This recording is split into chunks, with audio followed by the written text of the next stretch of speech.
Good morning बच्चों। आज जो हम लोग को पढ़ना है वो है सेकंड बुक का फर्स्ट चैप्टर, जिसका नाम है भारत की जनसंख्या का वितरण, घनत्व, वृद्धि और संगठन, यानी कि density, distribution, growth and composition.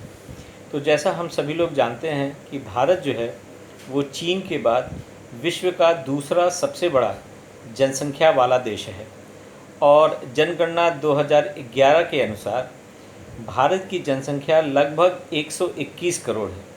तो इतनी बड़ी जनसंख्या भारत में पाई जाती है कि भारत को अनेक समस्याओं का सामना करना पड़ता है और इन समस्याओं के अंतर्गत जो प्राकृतिक संसाधन हैं उन प्राकृतिक संसाधनों पर अत्यधिक दबाव पड़ता है। प्राकृतिक संसाधन यानी मिट्टी है, जल है, वनस्पति है, पशु है, इन लोगों के ऊपर बहुत ज़्यादा दबाव पड़ता है क्योंकि इतनी बड़ी जनसंख्या को लेकर चलना पड़ता है। उनके भोजन की व्यवस्था, उनकी वस्त्र की व्यवस्था, उनके रहन सहन की व्यवस्था, इन सब चीज़ों को देखते हुए प्राकृतिक संसाधनों पर अत्यधिक दबाव पड़ता है। इसके साथ साथ विभिन्न प्रकार की सामाजिक और आर्थिक समस्याओं का भी सामना करना पड़ता है। तो सबसे पहले इस लेसन में हम लोग पढ़ेंगे कि भारत में जो जनसंख्या का वितरण है वो कैसा है।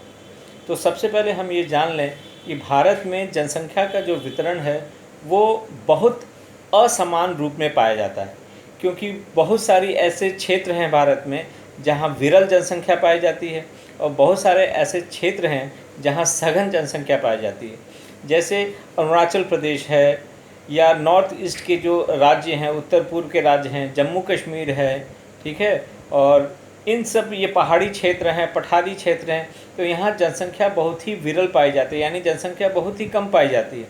लेकिन इसके विपरीत जहाँ सघन जनसंख्या पाई जाती है उन राज्यों के अंतर्गत उत्तर प्रदेश है, बिहार है, पश्चिम बंगाल है, महाराष्ट्र है, तो यहाँ इन राज्यों में बहुत ही सघन जनसंख्या पाई जाती है। यानी विरल जनसंख्या और सघन जनसंख्या, दो शब्द तुम लोगों को इसमें याद करना अति आवश्यक है जहाँ तक वितरण का सवाल है।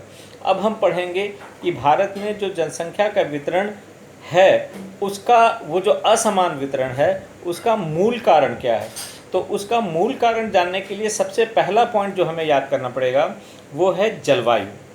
यानी जलवायु जो कि मानव स्वास्थ्य के लिए अनुकूल होती है वहाँ जनसंख्या बहुत ही सघन पाई जाती है। जैसे उत्तर भारत के जितने राज्य हैं, उत्तर प्रदेश है, बिहार है, पश्चिम बंगाल है, इन सब राज्यों में जो लोग रहते हैं वो उनके स्वास्थ्य के लिए जलवायु जो है बहुत ही अनुकूल पाई जाती है।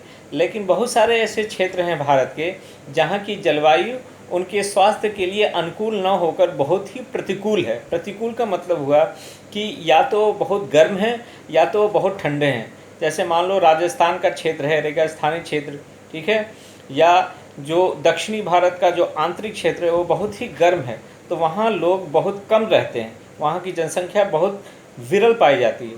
इसके साथ साथ भारत के बहुत सारे ऐसे क्षेत्र हैं जहाँ बहुत ठंड पाई जाती है, तापमान जो है बहुत ही निम्न पाया जाता है, तो वो प्रतिकूल जलवायु है। जैसे जम्मू कश्मीर हुआ, हिमाचल प्रदेश हुआ, या हिमालय के कुछ क्षेत्र जो हैं वो सिक्किम के कुछ क्षेत्र हैं, वहाँ जनसंख्या विरल पाने का मुख्य कारण क्या है, वहाँ की जलवायु बहुत ही प्रतिकूल है, बहुत ठंडी है।